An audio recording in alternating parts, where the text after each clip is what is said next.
சில நாட்களுக்கு அப்புறம் லால்மன் சுக்ராக்கு அந்த ₹501 ரிவார்டு நமக்கு தெரிய வந்து கவர்னர் கிட்ட கேட்கும்போது அவர் வந்து தர மறுக்கிறாரு. சோ அவங்க வந்து கோர்ட்ல வந்து கேஸ் போடுறாங்க. இஷ்யூஸ் என்னன்னு பாத்தீங்கன்னா, ஃபர்ஸ்ட்லி பாத்தீங்கன்னா, சோ அந்த ஆஃபர் பத்தின நாலேஜ் இல்லாம அந்த ரிவார்டை கிளைம் பண்ண முடியுமா? செகண்ட்லி பாத்தீங்கன்னா, அக்செப்டன்ஸே இல்லாம இது வந்து ஒரு வேல்யூன கான்ட்ராக்டா மாறுமா?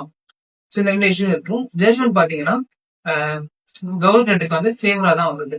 ஏன்னு பாத்தீங்கன்னா, கவர்மெண்ட் வந்து ஒரு ஆர்டர் மேக் பண்றாரு. அந்த மைனர் வந்து கரன்சி போட்டுவா. ஆஸ் அ சர்வெண்டா மாஸ்டருடைய ஆர்டர் வந்து ஒபே பண்ணி ஆகணும். செகண்ட்லி பாத்தீங்கன்னா, இந்த ஆஃபர் பத்தின நாலேஜே இல்லை இவருக்கு. அப்ப என்னன்னா அந்த ரிவார்டையும் கிளைம் பண்ண முடியாது.